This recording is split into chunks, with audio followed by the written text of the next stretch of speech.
हरी भरी पहाड़ियों और चमकते धान के खेतों के बीच चुपचाप बसा अयनपुर गांव एक ऐसा आकर्षण रखता था जो समय के साथ अछूता लगता था। सरल और मेहनती ग्रामीण अपनी आजीविका को बनाए रखने के लिए अपनी फसलों और पशुओं पर बहुत अधिक निर्भर थे। लेकिन एक बड़ी समस्या थी जो पीढ़ियों से अयनपुर को परेशान कर रही थी: स्वच्छ पेयजल की कमी।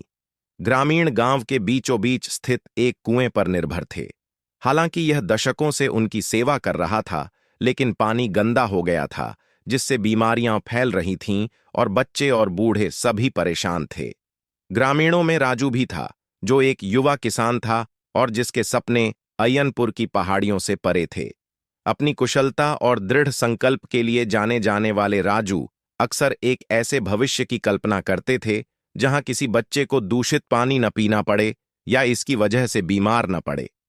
एक शाम, जब वह विशाल बरगद के पेड़ के नीचे बैठा था और अपनी छोटी बहन शांति को दूषित पानी की वजह से बुखार से जूझते हुए देख रहा था, तो उसने एक निर्णय लिया। उसने अपने दोस्तों से कहा, मैं अयनपुर में स्वच्छ पानी लाने का कोई रास्ता खोजूंगा। उसके दोस्त, जो उत्सुक तो थे लेकिन संशयी भी, ने पूछा कि वह पीढ़ियों से चली आ रही समस्या को कैसे हल करना चाहता है। राजू के पास अभी तक कोई जवाब नहीं था, लेकिन उसका दिल दृढ़ था। वह जानता था कि आगे का रास्ता चुनौतियों से भरा होगा, लेकिन उसके गांव की भलाई हर प्रयास के लायक थी।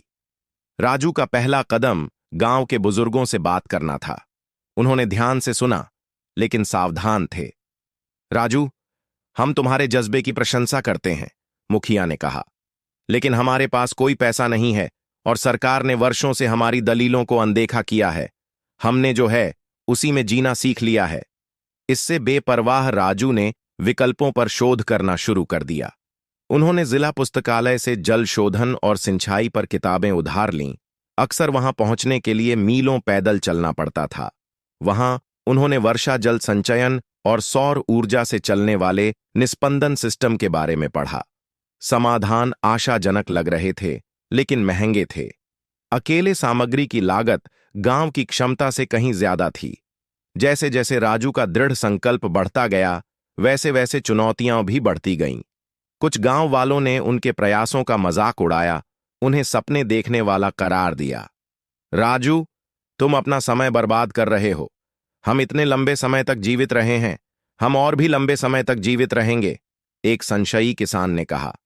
यहां तक कि उसके पिता, जो एक कट्टर यथार्थवादी थे, ने उसे अपने खेतों पर ध्यान केंद्रित करने की सलाह दी। बेटा, सपने खाली पेट नहीं भरते।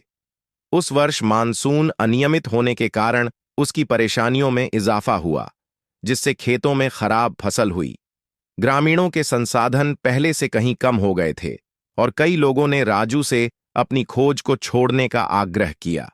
लेकिन शांति और अन्य बच्चों को जलजनित बीमारियों से जूझते देखकर उसका दृढ़ निश्चय बना रहा। एक दिन राजू की मुलाकात मीरा से हुई, जो शहर से आई एक सामाजिक कार्यकर्ता थीं।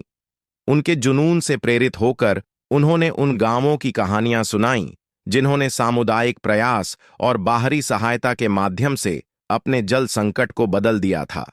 मीरा ने राजू को ग्रामीण विकास परियोजनाओं का समर्थन करने वाले गैर सरकारी संगठनों से जुड़ने में मदद करने की पेशकश की। यह आशा की एक किरण थी, लेकिन संभावित धन के साथ भी ग्रामीणों को समाधान को लागू करने के लिए एक साथ आने की आवश्यकता होगी। मीरा के मार्गदर्शन के साथ राजू ने स्थायी जल समाधानों पर केंद्रित एक पर्यावरण गैर सरकारी संगठन से अनुदान के लिए आवेदन किया। सप्ताह बीत गए और जैसे ही निराशा बढ़ने लगी, एक पत्र आया जिसमें अच्छी खबर थी।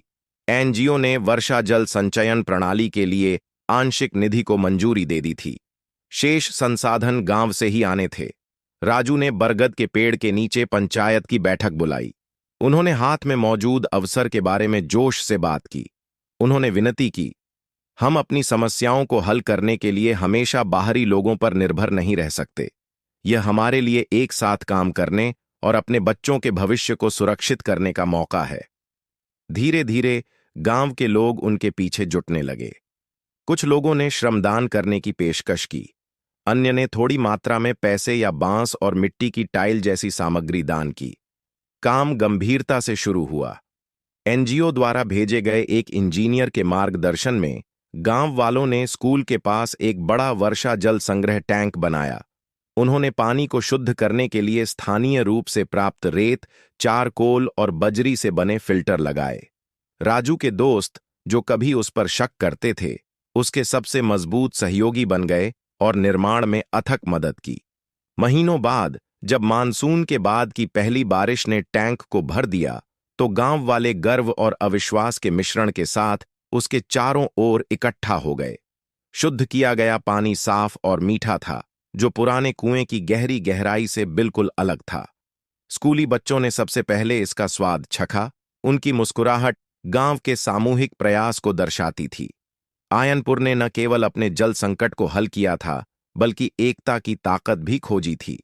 वर्षा जल संचयन प्रणाली इस बात का प्रतीक बन गई कि जब गांव एक साथ काम करता है तो क्या हासिल कर सकता है। शांति पूरी तरह से ठीक हो गई और राजू का स्वस्थ, खुशहाल आयनपुर का सपना सच हो गया। कभी संशयी रहे मुखिया ने उद्घाटन समारोह के दौरान इसे सबसे अच्छे ढंग से अभिव्यक्त किया। राजू ने हमें सिखाया कि जब साहस और प्रतिबद्धता साथ साथ हो तो सबसे बड़ी समस्याओं का भी समाधान हो जाता है। आज अयनपुर सिर्फ एक गांव नहीं है, यह दूसरों के लिए अनुकरणीय उदाहरण है। उस दिन से राजू सिर्फ एक किसान नहीं रह गया, वह अयनपुर का नायक बन गया, उम्मीद की किरण और इस बात का सबूत कि बदलाव एक कदम से शुरू होता है